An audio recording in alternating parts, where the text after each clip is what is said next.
نحمده ونصلي ونسلم على رسوله الكريم أما بعد فأعوذ بالله من الشيطان الرجيم بسم الله الرحمن الرحيم إنما يعمر مساجد الله من آمن بالله واليوم الآخر وأقام الصلاة وآتى الزكاة ولم يخش إلا الله فعسى أولئك أن يكونوا من المهتدين صدق الله مولانا العظیم۔ تمام دوست احباب محبت کے ساتھ نبی پاک صاحب الاولاق صلی اللہ علیہ وسلم کی بارگاہ میں درود و سلام پڑھیں۔ اللہم صلی علی محمد وعلی آل محمد واصحاب محمد وبارک وسلم۔ السلام والسلام علیک یا سیدی یا رسول اللہ وعلی آلک واصحابک یا سیدی یا حبیب اللہ۔ میرے نہایت ہی واجب الاحترام دوستوں بزرگوں، اللہ رب العزت کی توفیق سے سورہ توبہ کی آیت نمبر 18 کی تلاوت کی ہے۔ آج کی گفتگو کا جو موضوع ہے وہ مسجد بنانے کی فضیلت اور مسجد میں حاضر ہونے کی شان اور عظمت اور فضیلت نبی پاک صاحب الاولاق صلی اللہ علیہ وسلم کی احادیث مبارکہ اور قرآن مجید کی روشنی میں ہوگا۔ چنانچہ اللہ رب العزت نے ارشاد فرمایا انما یعمر مساجد اللہ، اللہ کی مسجدوں کو صرف وہی لوگ تعمیر کر سکتے ہیں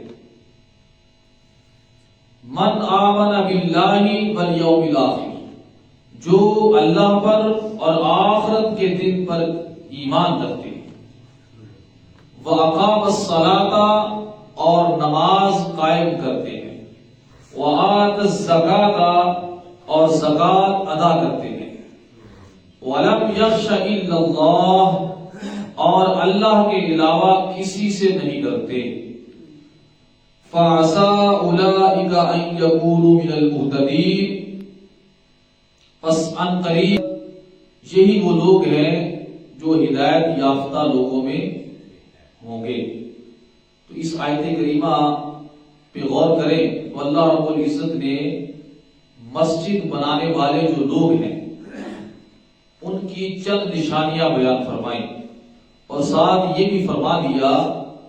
کہ یہی وہ لوگ ہیں جو مسجدیں بناتے ہیں، انہیں آباد کرتے ہیں اور ان کی آباد کاری میں حصہ لیتے ہیں، اور یہی وہ لوگ ہیں جنہیں حق پہنچتا ہے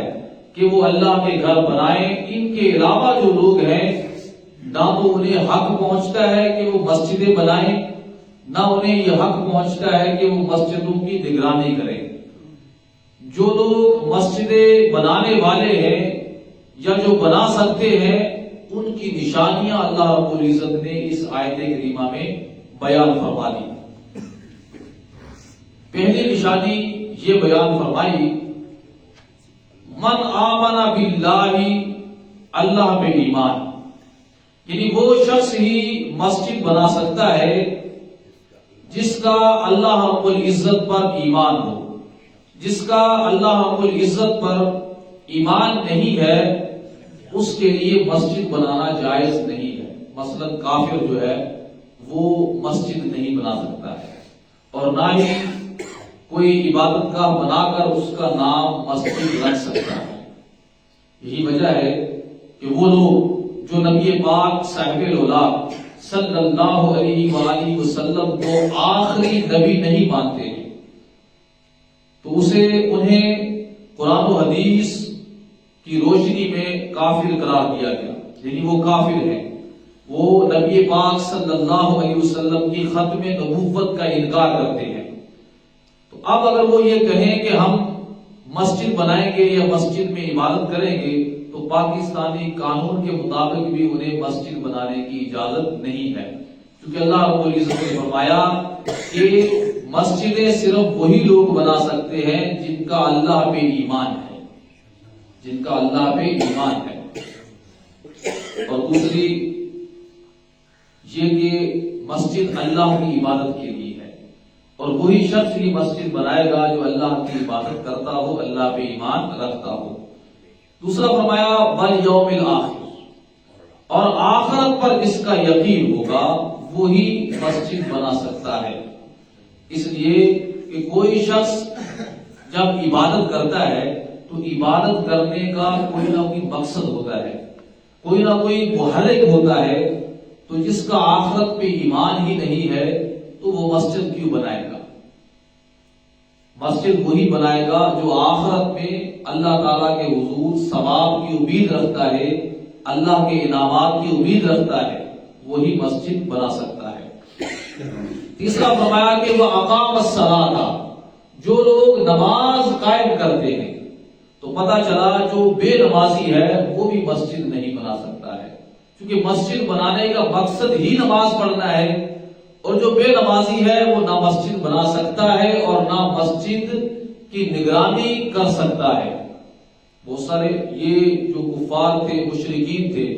مکہ کے، وہ خانہ کعبہ کے متولی تھے۔ خانہ کعبہ میں ان لوگوں نے ہی 360 بت رکھے ہوئے تھے، اور وہ اپنے آپ کو ہی حقدار سمجھتے تھے۔ تو اللہ تعالیٰ نے بیان فرما دیا کہ اللہ کے گھر کی نگرانی وہی لوگ کریں گے جو اللہ پہ، آخرت پہ یقین رکھتے ہوں گے اور نماز کو قائم کرتے ہوں گے۔ پھر فرمایا وآت الزکاۃ، جو زکوٰۃ ادا کرنے والے ہیں، یعنی جو لوگ زکوٰۃ نہیں دیتے ہیں انہیں بھی یہ حق نہیں پہنچتا کہ وہ اللہ کے گھر کی نگرانی کریں یا اللہ کے گھر کی تعمیر میں حصہ لیں۔ اس کی وجہ کیا ہے؟ اس کی وجہ یہ ہے کہ جو شخص مسجد میں آتا ہے تو اسے بدن کی طہارت حاصل کرنا پڑتی ہے، یعنی پاک ہونا پڑتا ہے، پھر مسجد میں داخل ہو سکتا ہے۔ تو جو شخص مسجد میں داخل ہو رہا ہے تو وہ پاک ہو کر داخل ہو سکتا ہے، ناپاکی کی حالت میں مسجد میں داخل نہیں ہو سکتا ہے۔ تو جو لوگ زکوٰۃ ادا نہیں کرتے، ان کا مال پاک نہیں ہے، تو وہ مال مسجد میں کیسے لگا سکتے ہیں؟ اسی طرح مسجد میں جب آئیں گے تو نماز پڑھیں گے تو نمازیوں کے ساتھ ملیں گے، اور مسجد میں جو غربا آئیں گے، مساکین آئیں گے، اور ایسے محتاج لوگ آئیں گے، تو وہی لوگ جنہیں اللہ تعالیٰ نے مال دیا ہے، زکوٰۃ ادا کرتے ہیں، تو انہیں بہت سارے مواقع ملیں گے ایسے لوگوں کے ساتھ ملنے کے جن کو وہ زکوٰۃ ادا کر سکتے ہیں۔ پھر اللہ رب العزت نے فرمایا وَلَمْ يَخْشَ إِلَّا اللَّهُ، پانچویں نشانی یہ ہے کہ جو اللہ کے سوا کسی سے نہ ڈرتا ہو۔ ظاہر ہے کہ ایک بندہ مسجد بنانے جا رہا ہے تو کوئی اسے روکنے والا آ جائے، کوئی ایسی قوت آ جائے، ایسی طاقت آ جائے جو اسے اللہ کا گھر بنانے سے روکے، لیکن جو اللہ کے علاوہ کسی سے نہیں ڈرتا ہے وہ اللہ کا گھر بنا کے ہی رہتا ہے، وہ مخلوق میں سے کسی سے نہیں ڈرتا ہے۔ تو عزیزان گرامی قدر، یہاں ایک سوال پیدا ہوتا ہے کہ اس آیت میں اللہ تعالیٰ نے یہ نشانی بیان کی فرمائی کہ جو رسول کریم صلی اللہ علیہ وسلم پر بھی ایمان رکھتے ہو، تو یہ اس کا جواب یہ ہے کہ جو اللہ پہ ایمان رکھتا ہے تو وہ نبی پاک صلی اللہ علیہ وسلم پر بھی ایمان رکھتا ہے، اس لیے کہ جو نبی پاک صلی اللہ علیہ وسلم پر ایمان نہیں رکھتا ہے وہ اللہ پر بھی ایمان نہیں رکھتا ہے، کیونکہ اللہ تعالیٰ اس کا ایمان قبول ہی نہیں کرتا ہے جو نبی پاک صلی اللہ علیہ وسلم پر ایمان نہیں رکھتا ہے۔ اس لیے علیحدہ سے اللہ تعالیٰ نے یہ بیان کرنے کی ضرورت ہی نہیں سمجھی۔ جو آقا اسلام پہ ایمان رکھے گا وہی، اس کا ہی ایمان اللہ پہ ایمان قابل قبول ہوگا، اسی کا ایمان ہی آخرت پر قابل قبول ہوگا، اسی کی ہی نماز قابل قبول ہوگی، اسی کی ہی زکوٰۃ قابل قبول ہوگی۔ اور پھر یہ کہ جو مسجد بنائے گا، مسجد میں آئے گا، نماز پڑھے گا، آذان ہوگی اور تکبیر ہوگی، تو ہر چیز کے اندر ہی اللہ تعالیٰ نے اپنے محبوب صلی اللہ علیہ وسلم کا ذکر خیر رکھا ہوا ہے۔ تو یہ آیت کریمہ ہے سورہ توبہ کی 18، جس کے اندر اللہ تعالیٰ نے بیان فرمایا ہے کہ کون لوگ جو ہے اللہ کے گھروں کی آبادی کرتے ہیں، کون لوگ ہیں جو اللہ کے گھر کی آبادی کر سکتے ہیں۔ اب احادیث مبارکہ سنیے جن کے اندر نبی پاک صلی اللہ علیہ وسلم نے جامع ترمذی کی ایک حدیث پاک ہے، عن ابی سعید قال قال رسول اللہ صلی اللہ علیہ وسلم، حضرت ابو سعید رضی اللہ تعالیٰ عنہ بیان کرتے ہیں کہ رسول کریم صلی اللہ علیہ وسلم سے مروی ہے کہ اذا رأیتم الرجل یتعاہد المسجد فاشہدوا له بالایمان، جب تم کسی ایسے شخص کو دیکھو جو جس کا مسجد میں آنا جانا بہت زیادہ ہو، جو مسجد میں بہت زیادہ آتا جاتا ہو، تو فرمایا فاشہدوا له بالایمان، تو اس کے ایمان کی گواہی دو۔ کیوں؟ اس لیے کہ اللہ تعالیٰ اپنے کلام میں خود فرماتا ہے انما یعمر مساجد اللہ، کہ بے شک اللہ کی مسجدوں کی تعمیر وہی لوگ کرتے ہیں جو اللہ پہ ایمان رکھتے ہیں۔ یعنی جو زیادہ مسجد میں آئے گا تو لوگوں کو چاہیے کہ اس کے ایمان کی گواہی دیں، کیونکہ مسجدوں میں زیادہ وہی لوگ آتے ہیں جو اللہ اور اللہ کے رسول اور آخرت پر ایمان رکھنے والے ہیں۔ اسی طرح ایک حدیث پاک میں ہے، حضور نبی اکرم صلی اللہ علیہ وسلم نے فرمایا اذا مررتم بریاض الجنہ فارتعوا، جب تمہارا گزر جنت کی کیاریوں میں سے ہو تو چل لیا کرو۔ قلت یا رسول اللہ، ہم نے عرض کی یا رسول اللہ یہ جنت کی کیاریاں کیا ہیں؟ فما ریاض الجنہ، یہ جنت کی ٹکڑے کیا ہیں، جنت کی کیاریاں کیا ہیں، جنت کے باغیچے کیا ہیں جن کے اندر ہم نے چلنا ہے؟ قال المساجد، فرمایا مسجدیں، مسجدیں جنت کے باغیچے ہیں۔ فرمایا جب ان سے گزر ہو تو وہاں چل لیا کرو۔ تو قلت ومر رتع یا رسول اللہ، ہم نے عرض کی یا رسول اللہ پھر ان میں چلنا کیا ہے؟ تو قال سبحان اللہ والحمد للہ ولا الہ الا اللہ واللہ اکبر، فرمایا کہ یہ سبحان اللہ والحمد للہ ولا الہ الا اللہ واللہ اکبر یہ پڑھنا مسجد میں چلنا ہے۔ یعنی مسجدیں بنائی ہی اس لیے جاتی ہیں کہ ان کے اندر اللہ کا ذکر ہوتا ہے۔ اور ایک دوسری حدیث پاک میں ہے کہ جب تمہارا گزر ہو جنت کے باغیچوں میں سے تو وہاں چل لیا کرو۔ تو صحابہ کرام نے پوچھا کہ وہ کون سی جگہ ہے؟ تو فرمایا کہ وہ ذکر کی مجالس ہیں، جہاں اللہ کا ذکر ہو رہا ہو، چند لوگ بیٹھ کے اللہ کا ذکر کر رہے ہوں تو وہاں بیٹھا کرو اور وہاں بیٹھ کے سبحان اللہ والحمد للہ ولا الہ الا اللہ واللہ اکبر پڑھا کرو۔ اسی طرح حدیث پاک میں ہے، حضور نبی اکرم صلی اللہ علیہ وسلم نے فرمایا جب حضرت عثمان غنی رضی اللہ تعالیٰ عنہ مسجد نبوی کو آپ نے وسیع کرنا چاہا، اس کی تعمیر کو بڑھانا چاہا، تو کچھ لوگوں نے اعتراض کیا، باتیں کی۔ تو اس وقت عبید اللہ خولانی رضی اللہ تعالیٰ عنہ بیان کرتے ہیں کہ سمع عثمان ابن عفان، میں نے حضرت عثمان ابن عفان رضی اللہ تعالیٰ عنہ کو سے سنا اس وقت جب آپ مسجد کی تعمیر فرما رہے تھے، اور آپ نے فرمایا کہ تم لوگ اعتراض کر رہے ہو، میں نے رسول اللہ صلی اللہ علیہ وسلم کو فرماتے ہوئے سنا من بنا مسجدن، جس شخص نے مسجد بنائی، اور دوسری روایت میں ہے یبتغی بہ وجہ اللہ بنى اللہ لہ مثلہ فی الجنہ، جس شخص نے اللہ کا گھر بنایا اور اللہ کی رضا کے لیے بنایا تو اللہ تعالیٰ اپنی جنت میں اس کے لیے گھر بنا دے گا۔ یہ جو اللہ کا گھر دنیا میں بناتا ہے تو اللہ تعالیٰ اپنی جنت میں اس شخص کے لیے گھر تیار کر دیتا ہے۔ اسی طرح حضرت ابو ہریرہ رضی اللہ تعالیٰ عنہ بیان کرتے ہیں عن النبی صلی اللہ علیہ وسلم کہ نبی پاک صلی اللہ علیہ وسلم نے فرمایا قال من غدا الى المسجد ورواها اعد الله له نزله من الجنة كلما غدا او راها، فرمایا کہ جو شخص مسجد میں صبح و شام آتا رہتا ہے، مسجد میں حاضری دیتا ہے، نماز پڑھتا ہے، مسجد میں صبح و شام آتا ہے، بار بار حاضر ہوتا ہے، تو فرمایا اللہ تعالیٰ جنت میں اس کے لیے مہمانی تیار فرمائے گا، یعنی مہمان نوازی کا سامان تیار فرمائے گا۔ اس لیے کہ مسجد اللہ کا گھر ہے، اور جو شخص مسجد میں حاضر ہوتا ہے نماز پڑھنے کے لیے تو وہ اللہ کے گھر میں اللہ کا مہمان ہوتا ہے، اور جو بار بار اللہ کا دنیا میں مہمان بنا رہا ہے تو جنت میں اللہ تعالیٰ اس کی مہمان نوازی کے لیے سامان تیار فرماتا رہتا ہے کہ اس شخص کی جنت میں مہمان نوازی کی جائے گی۔ اسی طرح حضور نبی اکرم صلی اللہ علیہ وسلم نے فرمایا، ان ابی ہریرہ، حضرت ابو ہریرہ رضی اللہ تعالیٰ عنہ سے روایت ہے کہ نبی پاک صلی اللہ علیہ وسلم نے فرمایا، قال سبعۃ یظلھم اللہ فی ظلہ یوم لا ظل الا ظلہ، فرمایا کہ 7 قسم کے آدمی ایسے ہیں جنہیں اللہ تعالیٰ قیامت کے دن اپنے عرش کا سایہ عطا فرمائے گا، اور جس دن اس کے عرش کے سائے کے سوا کسی چیز کا سایہ نہیں ہوگا۔ فرمایا ان میں پہلا الامام العادل، عدل کرنے والا بادشاہ ہے، وہ بادشاہ، وہ حاکم جس نے عدل و انصاف کے ساتھ حکومت کی ہے، اللہ قیامت کے دن اسے اپنے عرش کا سایہ عطا فرمائے گا۔ وشاب نشأ فی عبادت ربہ، اور وہ نوجوان جس کی نوجوانی اللہ کی عبادت کرتے ہوئے گزری ہے، اور وہ شخص جو اس حال میں نوجوان ہوا ہے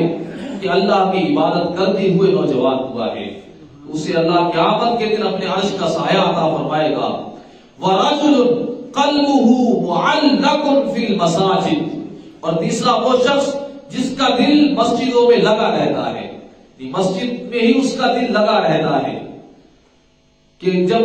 نماز پڑھ کے چلا بھی جاتا ہے لیکن مسجد کی یاد اسے آتی رہتی ہے، حتیٰ کہ پھر مسجد میں آ جاتا ہے، پھر نماز پڑھتا ہے، تو پھر جب اپنے کاروبار میں باہر چلا جاتا ہے لیکن دل اس کا مسجد میں ہی رہتا ہے۔ افسوس یہ ہے کہ آج ہمارے حال یہ ہے کہ ہم مسجدوں میں آ کر بھی ہمارے دل باہر رہتے ہیں، ہونا یہ چاہیے کہ باہر رہ کر بھی ہمارے دل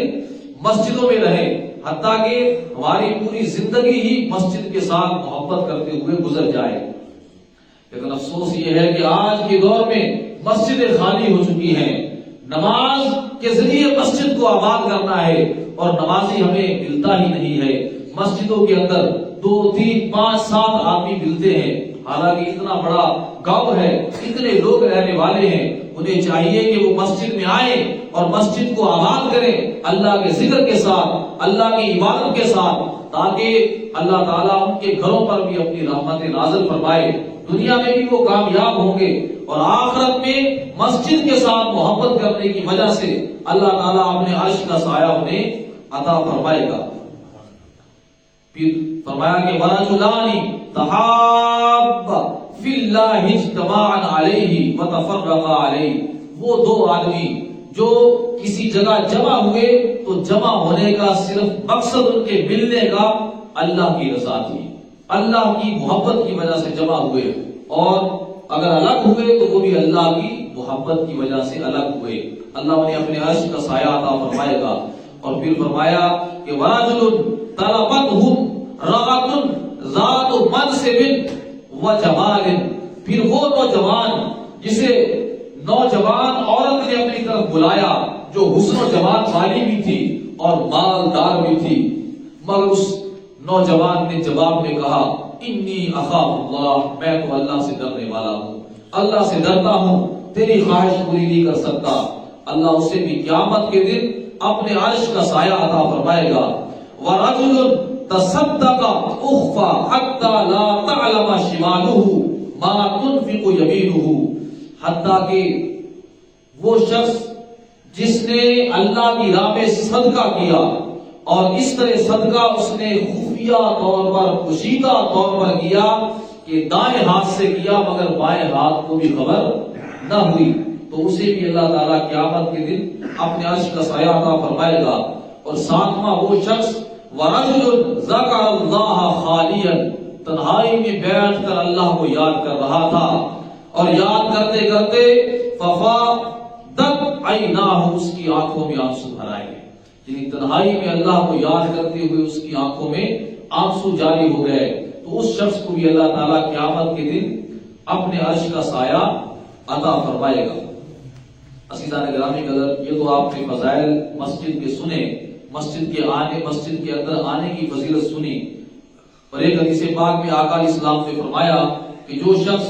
رات کے اندھیرے میں مسجد میں آتا ہے تو اسے قیامت کے دن مکمل نور کی بشارت سنا دو، کہ اللہ تعالیٰ قیامت کے دن اسے مکمل نور عطا فرمائے گا۔ عزیزان گرامی قدر، اب آخر میں چند احکام مسجد بھی سن لیجئے کہ مسجد کے اندر آنے کے احکام کیا ہیں، آداب کیا ہیں۔